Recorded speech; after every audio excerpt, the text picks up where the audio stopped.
What's up, everyone? Aaron Nagler here with Cheesehead TV and your Packers Daily Chat. Wherever you are on the internet, that's where we are, because we are devoted to Green Bay Packers fans worldwide. Aaron Rodgers, Mercedes Lewis, Martellus Bennett, all sorts of fun this morning in that Yahoo interview between Lewis, Mercedes, and what have you regarding Aaron Rodgers and his issuing of a Mike McCarthy play call, setting the internet abuzz, at least the Packers internet.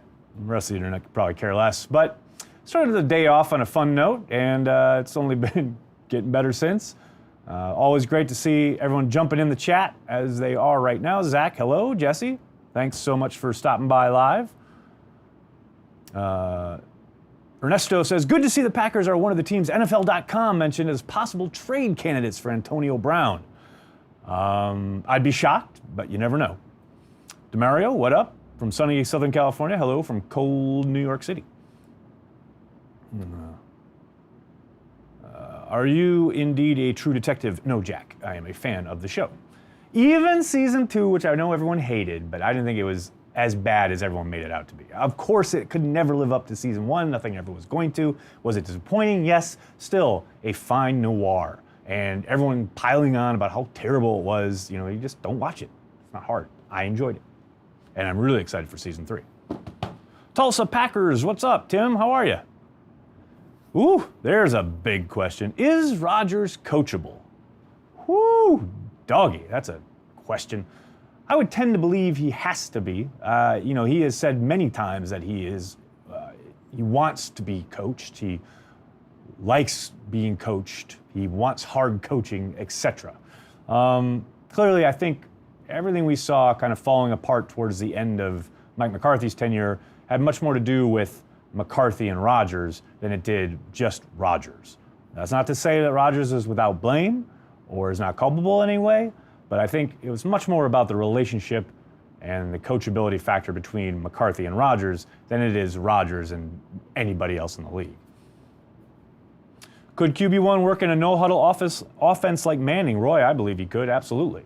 One of the reasons I thought they might bring in Adam Gase because of the work he did with Peyton Manning in Denver as his offensive coordinator. But, could Rodgers operate in that kind of offense? Absolutely, 1,000%. I don't doubt that anybody they interview will be asked about how they want to use Rodgers and what type of scheme they want to run with him. And I think any coach saying that they would want to put Rodgers in charge of the offense, so to speak, de facto offensive coordinator on the field, much like Manning was towards the end of his career, I don't think that's a crazy idea. Is there any position group you could see the Packers attack similar to running back 2 years ago, wide receiver last year with a trio of mid to late round picks? I think maybe safety or offensive line. Mike, as I was reading your question, I was thinking offensive line. They've had such success later in the later rounds with offensive linemen.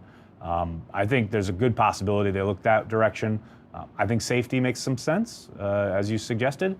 Pretty much any place you saw kind of coming up short this year, numbers-wise, when it comes to depth, I think edge is always going to be a popular answer.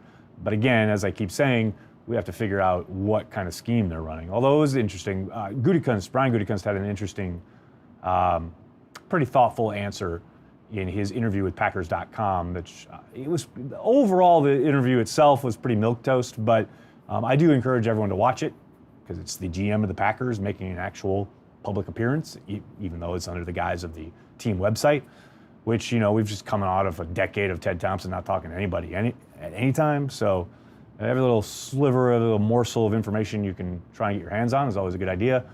But he was asked specifically about bringing in a new coaching staff, and that would mean new schemes and how much that informs the process of putting together the roster. And, at some point, yes, there are scheme considerations and things you want to look at, but at some point, as he said in the piece, a good football player is a good football player, and you don't want to just kind of eschew it because it doesn't work schematically. If he's good enough and he's, kind of an elite talent, the better coaching staffs will figure out a way to kind of use him. Continuity is the key for a successful team, says Simeon. Change can be good, but due to more injuries, the team lacks chemistry. I would agree, especially when you look at the offensive side of the ball. I think in the NFL, you can change a defense pretty quickly. Some of that is due to the nature of the defensive side of the ball. It's much more reactionary. I know the cliche always is trying to dictate what the offense does, etc. But just the nature of that side of the ball, you want to get the best athletes you can, coach them the best way you can, and then let them get after the ball carrier. Whereas on the offensive side, I think continuity plays a much greater, more important role.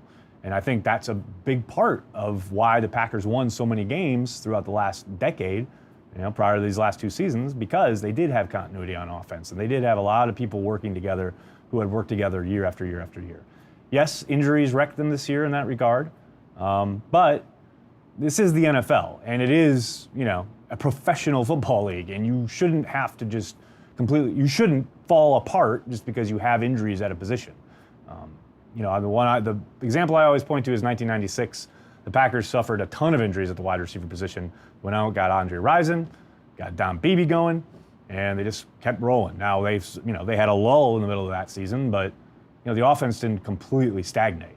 And I think that was a bit of a damnation for both McCarthy and for Rodgers in 2018.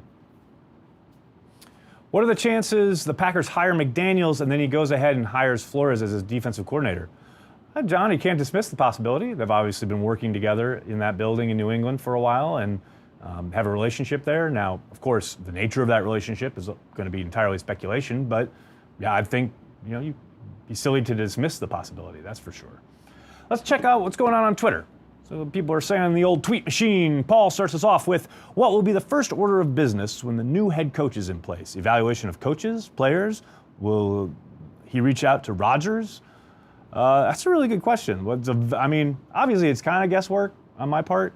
I would tend to think the first order of business will be to look at the coaching staff because they have been kept on, and whoever it is will be given the opportunity and or the task of deciding whether to keep guys on staff or to let them go. So I don't doubt that a player evaluation will begin right away, and I do not doubt that whoever it is will reach out to Aaron Rodgers, but I tend to think the first order of business will be figuring out who's already in the building will be sticking around, if anybody. It's always possible that whoever's the head coach comes in and completely wipes it clean and starts over with his own staff. Looking back on the season, do you think it was worth keeping Randall and not trading for Kaiser? As in, would that have been better? I'll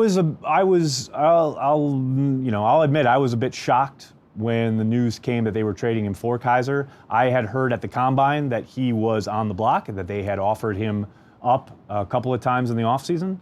But they hadn't found a buyer, and I thought, okay, he's going to stick around. And then the news came down that afternoon when Schefter put it out there that he was being traded for Kaiser. I was absolutely shocked, just because I just thought he had put together a really solid body of work down the stretch last year, and to trade him away for a draft pick kind of made sense to me in the sense that if you're trying to get rid of the locker room presence, you want to get an investment back. And I know they liked Kaiser, but he wasn't going to play. Obviously he did see the field a little bit this year, but once he hits the field, you're in trouble, as we saw evidence from the year before. He's got no history in this offense, so you knew he was going to be learning on the fly. So you're essentially punting the moment Kaiser comes on the field. And to me, it didn't make a whole lot of sense, and it still kind of doesn't to me. I thought he played very well down the stretch last year. He was their best corner. Not that that's saying much, but he was. And I know there's been a lot made about his move to safety in Cleveland. He even opined about it on Twitter this past offseason. But I thought he was a talented player who, yes, admittedly, locker room issues, etc. But I would think in a locker room featuring all-world Aaron Rodgers, strong leaders like David Bakhtiari, Devontae Adams, Clay Matthews, etc., I would have thought that, these guys would be able to handle that. But clearly Gutekunst had other thoughts, and subsequently moves like releasing Jermaine Whitehead, trading HaHa Clinton Dix, etc., I think has kind of drawn into focus how Gutekunst wants his guys, and he wants his type of guys, and he doesn't want any locker room issues, no matter, pretty much. I mean, can't say completely, but considering how talented they are, I'll always think it was a mistake, but I understand why Gutekunst made the move. That's me. What would a transition to the 4-3 look like for Green Bay? Would they move Daniels inside and go after other solid defensive ends in the draft? I personally think they should stick with Pettin and their nickel and dime heavy 3-4. Well, if they do go to a 4-3, Daniels won't be playing defensive end. He'll be inside, probably at 3 technique. But if they go to a 4-3, they're going to have to look for defensive ends. Now, maybe if they did go to a 4-3, you would think they would try and start getting Nick Perry to gain a little weight and put his hand on the ground. But yeah, they'll definitely go after 4-3 end type players. Daniels does not fit that bill. So glad my dad turned me on to Cheesehead TV. Way to go, Pops. Only way I made it through ugly 2018 season. Can you give an optimistic breakdown of what moves should be made in the offseason that could lead to a turnaround in the 2019 season? Do you trust Mark Murphy and Brian Gutekunst to make them? Trust is a two-way street, right? And I know they don't trust me to say nothing negative about the Packers, so I don't trust them to make the moves. No, I'm kidding. I mean, there's not a question of do I trust them to. I mean, they're the ones tasked with the job, right? And all we can do is sit back and let them do the job. Now, when they do things, and I don't agree with it, I'm going to say so. I think the most recent example being allowing Joe Philbin to go out there Monday morning and answer questions from the press after it's very clear he should have been fired Sunday night and Mark Murphy should have been the one out there taking the slings and arrows. Now, all of that said, as far as the hiring and what, who it is and do I trust them to do the job, they're going to do the job, whether I trust them or not. All I can do is judge it on the merits. And as I said on Twitter earlier this week, and I believe I said it yesterday on Daily Chat, it's going to take a long time to figure out whether they made the right call or not.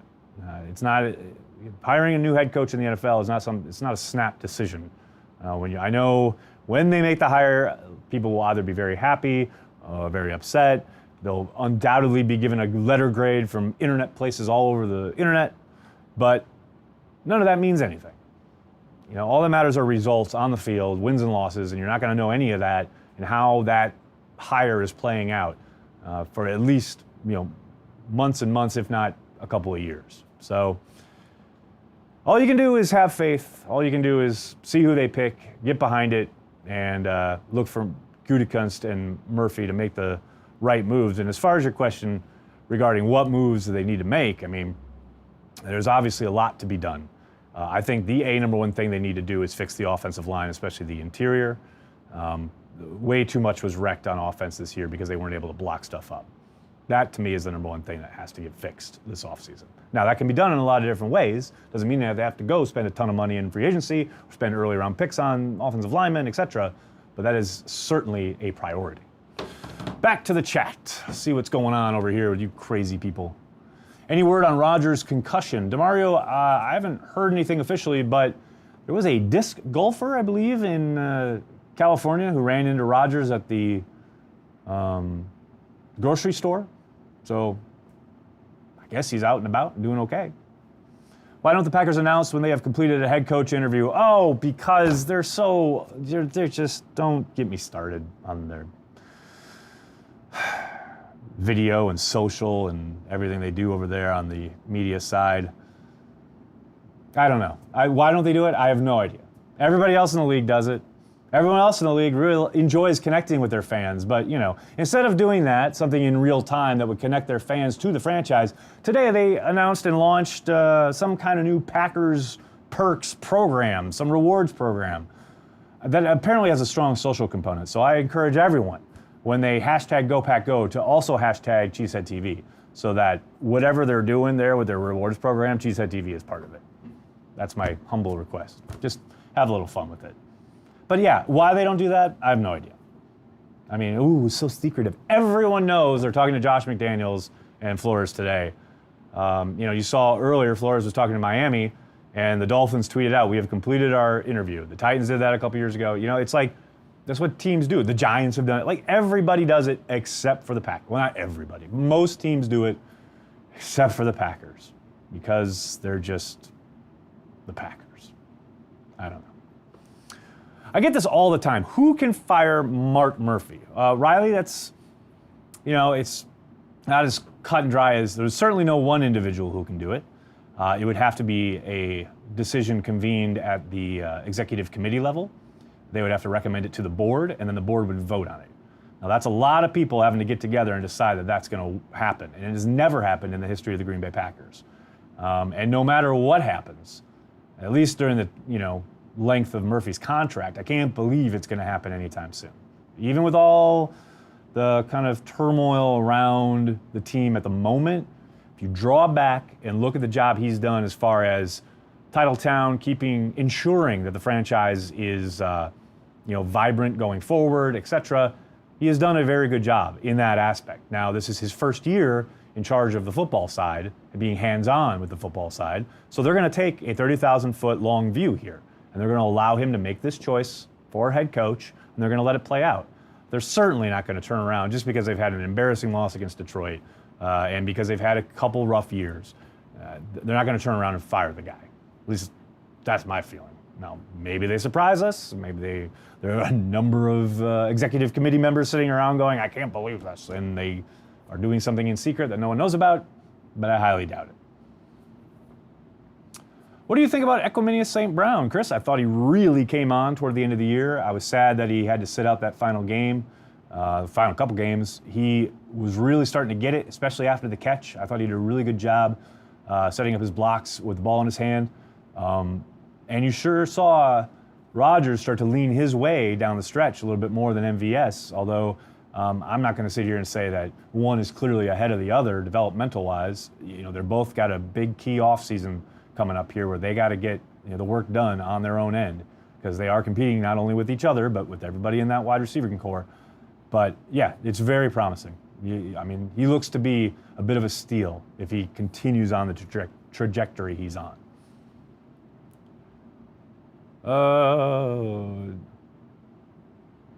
Do you see our team dominant again in the NFL?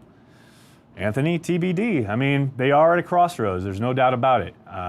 Is the ability there to turn this thing around pretty quickly? Absolutely. The NFL affords you that opportunity, and Gutekunst has done a good job of positioning himself specifically for this offseason with the extra draft picks, specifically the extra first-round pick, a number of big contracts coming off the books, opening up a lot more cap space. He's got ammo. Now it's about the decisions he makes to build this 2019 roster and the rosters going forward. It's certainly doable. Now the question is what are the choices that he makes and what are the ramifications of those choices? Because this is the real deal here. They could potentially turn things around quickly and go back to making the playoffs and competing for championships, or they could enter a pretty decent downturn here. And having been through a very long one in my youth, that's no fun. And I really hope that's not the way they go. Hall of Fame voting is an absolute joke. Apparently Butler wasn't good enough for them. Manuel, preach it. It is absolute absurdity that John Lynch is a finalist for the Pro Football Hall of Fame twice before Leroy Butler even makes the cut. It is an absolute farce. It's a travesty. It's a mockery of the game of football. It's a Travis Shamockery is what it is. Atwater getting the nod, I get it because he's really popular and he was a very good player. But if you just stack the numbers together, Butler's a better player. And oh, by the way, Butler was a better player. He did more. Teams had to work harder to negate his presence. It just drives me nuts. We just got done with decades of total nonsense regarding Jerry Kramer not being in. Now we got to go through more years of Butler not being in, and that being a total condemnation of the entire process that is the Pro Football Hall of Fame. I always used to say, people always used to ask me about my opinions about the Pro Football Hall of Fame when I covered the league for Bleacher Report, for Sports Illustrated. Every year, this time is the time of year, people would ask me, what do you think about this guy, the Hall of Fame? What do you think about that guy with the Hall of Fame? And I'd always say, It's a total farce. It doesn't matter until Jerry Kramer's in it. And even then, you might as well not even pay attention because it took them so long to get Jerry Kramer in the hall. Okay, now Jerry Kramer's in the hall, and they're still proving what a total farce they are by excluding Leroy Butler from the process. And it took years of internet grumbling on the part of bloggers and Green Bay folks for Butler to even get recognized. You know, as little as like 3 or 4 years ago, Butler wasn't even in consideration this time of year for the Hall of Fame. It's absolute nonsense, and I'm just, I'm so sick of it. Let's see what we got. And he started the Lambeau Leap. You're darn right. Let's see. Trade Aaron Rodgers? No. Forget it, he's rolling. Exactly. Is it too early to call Spriggs a bust? No. Did you hear what Mercedes Lewis said about Rodgers and McCarthy? Seth, I did indeed. I actually led the video alluding to it anyway. I didn't really talk about it. Yeah, I mean, it's pretty clear if you go back and you look at an interview that Lewis gave earlier in the season, the throw he is talking about, the play he is talking about is the 30-plus yard throw to MVS up the right sideline against the Buffalo Bills. You know, the way Lewis, talks about it, McCarthy sent in a play and Rodgers said nah and changed the play and went downfield with it. And that fits with the narrative of Rodgers at the podium afterwards saying, Devontae Adams should have been targeted more. He should have been given way more opportunities, et cetera, et cetera. Pretty much alluding to the fact that he thought the game plan was garbage. When asked about, well, what's the problem? What can you do? The game plan, blah, blah, blah. So at that point, he was pretty upset and just wanted to take a shot, and he took a shot, and it was completed. I'm the man. That's that old thing that we've talked about throughout the years. We've seen it bubble over a few times. I think most specifically, there was that red zone trip in Cincinnati years ago where Rodgers came off the sideline and he and McCarthy got in a shouting match and B.J. Raji had to get in between them and play peacemaker. That's the most animated I ever saw it get on the sideline. But there have been other instances as well. It was always going to be those two butting heads because they're, A, personalities, both big egos. They want to be the man. They are the man, etc. But come on. Aaron Rodgers is the thing that stirs the drink with the Green Bay Packers. They gave him all that money. He knew. What are they going to do? He can ignore McCarthy all he wants. They just gave him $1 billion. What are they going to cut Rodgers? Are they going to trade him? No, it'd blow up their salary cap. So of course he knows he's the man. So of course he's going to go out there and do what he wants. And I've said this so many times, and people always try and throw kind of what I just said back in my face regarding, well, McCarthy's not ever, ever, ever going to say anything bad about Aaron Rodgers because he knows that he's the meal ticket, etc. But I will say, for all the crap, all the passive-aggressive crap that Rodgers shoveled at McCarthy throughout the years, McCarthy never once rose to the bait and always was complimentary of Aaron Rodgers. And I get it. People say, he could never say anything because he's, the franchise quarterback and blah, blah, blah, blah, blah. But the man's still human, and the man also has a legendary temper. And the fact that not one time in 13 years did he ever break publicly, it's two things. It's damn impressive, and two, it speaks to his character. That, whatever frustrations, and you gotta believe there were a few, whatever frustrations McCarthy may have had with Rodgers, he never once disparaged him in public, rose to the bait, ever came back at him in the press. Whatever they had, any issue they had behind closed doors remained there as far as McCarthy was concerned. Rodgers, he brought it out into the light a few times, but McCarthy never did.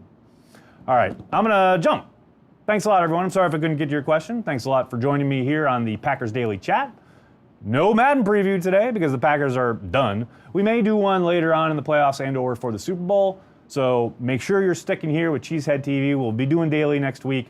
YouTube, Facebook, Instagram, Twitter, wherever you are, that's where we are because we want to be wherever you are.